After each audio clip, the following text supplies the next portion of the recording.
अलंकार पढ़ाने जा रहे हैं और ये बहुत ही विशेष और काव्य को अपने अंदर ग्रहण करने वाला टॉपिक है। काव्य की सुंदरता इसी से ही नजर आती है। आपने क्या है कि काफ़ी टॉपिक पढ़ चुके हो, जैसे कि समास,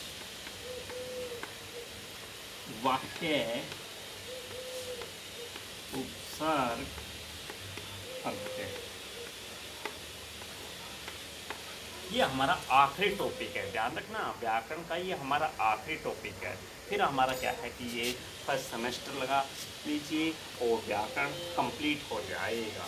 तो अब हम आपको अलंकार पढ़ाने जा रहे हैं। कहता है अलंकार क्या चीज़ होती है, किसे कहते हैं और क्या ये हमारे को बताता है। कहते हैं शब्द और अर्थ। शब्द और अर्थ में क्या है कि उजागर कर देना, नया रूप दे देना और उसको क्या है कि अलग छटा बिखेर देना ही अलंकार है। जैसे कुकी कुकी, कुकी कुकी,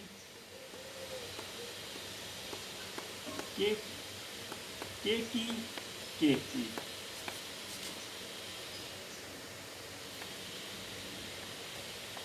कृत कुंजन, करत कलोल। देखिए ये मैंने आपको एक पंक्ति बताई है, कुकी कुकी के कृत कुंजन करत कलोल। कहने का तात्पर्य ये है कि इसमें कै की आवृत्तियां बहुत ज़्यादा बार आ रही हैं,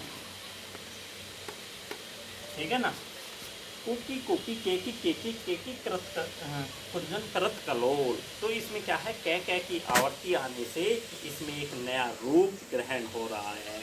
हमारी जो लय है, गय है, वो क्या है कि बहुत ही क्या है कि आकर्षित हो रही है और बोलने में बड़ा ही क्या है कि मज़ा सा आ रहा है, जिसमें क्या है कि हम एक नया रूप दे रहे हैं और जो पढ़ने वाला है और बोलने वाला है बड़ा ही क्या है कि अपनी वाणी को आकर्षित कर रहा है। इस प्रकार क्या है कि नया उजागर, नया रूप दे देना और उसमें क्या है कि नया आकर्षण पैदा कर देना ही अलंकार कहलाता है। तो आपको ये समझ में आया। अब हम बताएंगे आपको कि अलंकार से क्या तात्पर्य है। कहते हैं अलंकार से तात्पर्य, तो अलंकार से क्या तात्पर्य है।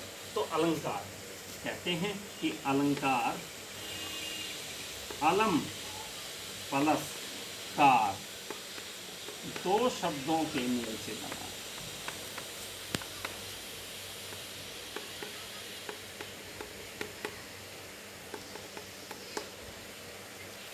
दो शब्दों के मेल से बना है। अब हम बताएंगे कि अलम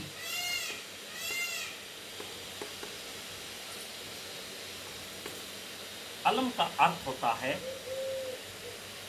भूषण, सजावट आदि।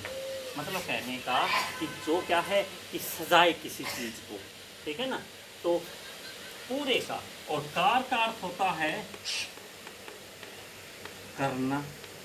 मतलब क्या है कि कोई शब्द को सजाए, क्या अलंकार। यदि अलंकार का पूरा अर्थ समझें तो इसको हम आभूषण भी कह सकते हैं। तो इसका हम क्या है कि अब थोड़ी सी क्या है कि इसके बारे में बताएंगे कि अलंकार से क्या तात्पर्य। कहते हैं कि अलंकार अलम और प्लसकार दो शब्दों से बना है। अलंकार होता है भूषण और सजावट, कार का अर्थ होता है करना। तो जिस प्रकार क्या है कि आभूषण जो होता है हम उसके क्या है कि शक्ति के साथ पढ़ाएंगे, अविद्या शक्ति के अनुसार कि क्या है। कहते हैं कि जो क्या है कि आभूषण है स्त्रियां अपने को सजाने के लिए करती है, अपने को क्या है कि अच्छा दिखाने के लिए करती है। और आभूषण क्या है कि अनेकों तरीके से पहनती है, जैसे कानों में, नाक में, और क्या है कि जैसे कि हाथों में, पैरों गले में, इस प्रकार अनेकों तरीके से बैठती है और अपना क्या है कि सजा लेती है अपने आप को। और इसी प्रकार क्या है जो अलंकार हैं वो काव्य को इस प्रकार सजा देता है कि पढ़ने वाला अपने मन में एक नई रुचि पैदा कर देता है। तो अलंकार किसको सजाती है? काव्य को। काव्य से मतलब है कविता को। और जो आभूषण हैं वो स्त्रियों को सजाते हैं। तो इस प्रकार क्या है कि अलंकार से तात्पर्य ये है। अब कहते हैं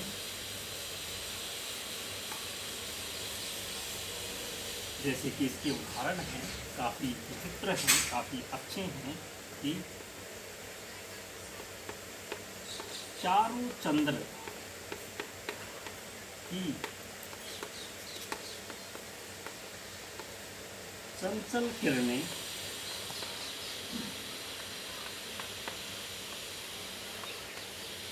खेल रही जल थल में। कहते हैं चारों चंद्र की चंचल किरणें खेल रही जल थल में। तो इस प्रकार क्या है, इसमें क्या है कि अलंकार क्या है कि चय चय चय चय की आवर्ती आने से इसमें क्या है पंक्ति के अनुसार हम इसमें लेंगे। पंक्तियों में क्या है कि आप कहेंगे सर इसमें क्या है, जैसे कि राम रहीम।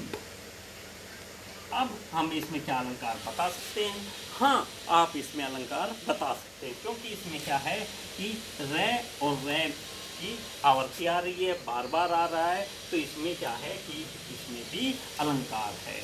अब देखिए ध्यान से, हम लिख दें चोरी।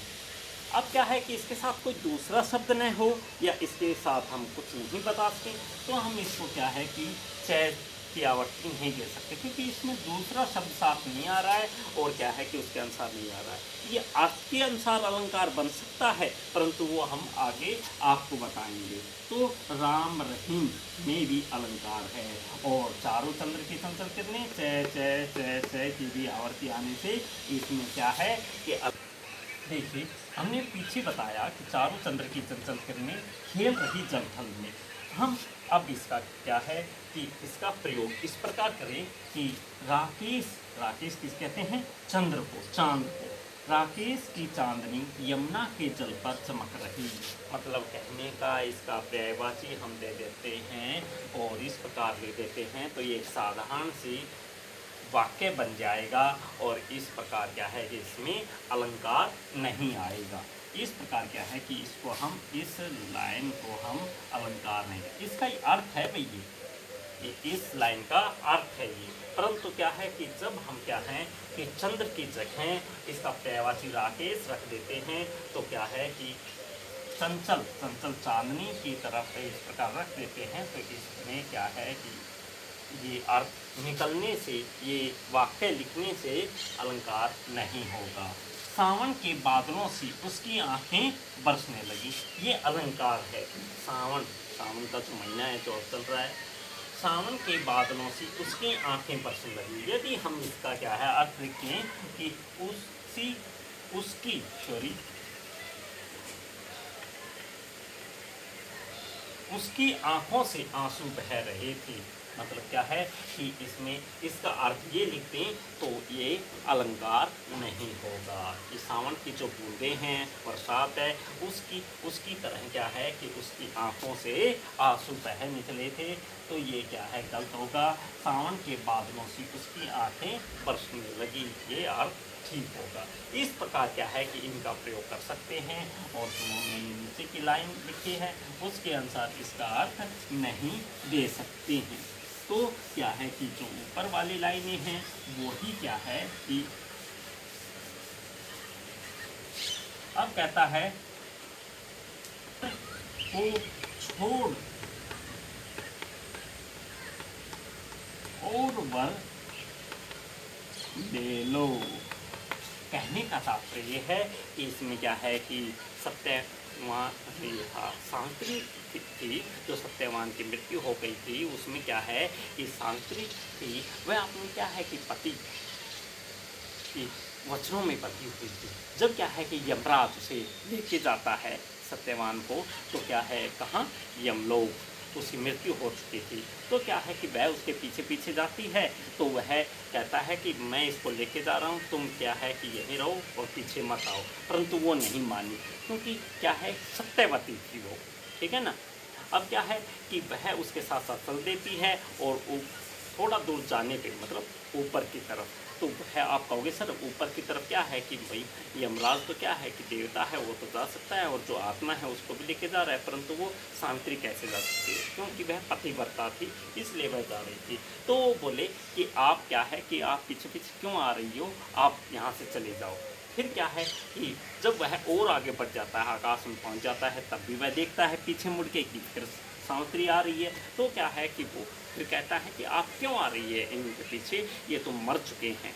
वो कहते हैं कि मेरे पति को छोड़ दो और जिंदा कर दो, आप इसके जो शरीर को, आत्मा को नहीं लेके जा सकते हैं, और इसकी आत्मा है वो शरीर में डाल दो। तो क्या है कि वह मना कर देता है कि मैं ऐसा नहीं कर सकता हूँ। जब वह प्रथम द्वार पर पहुँचता है तो वह देखता है कि अब भी सावित्री आ रही है, तो क्या है कि उसको फिर मना करता है। तो फिर वह अंतिम द्वार पर पहुँचता है तो सावित्री कहता है कि आप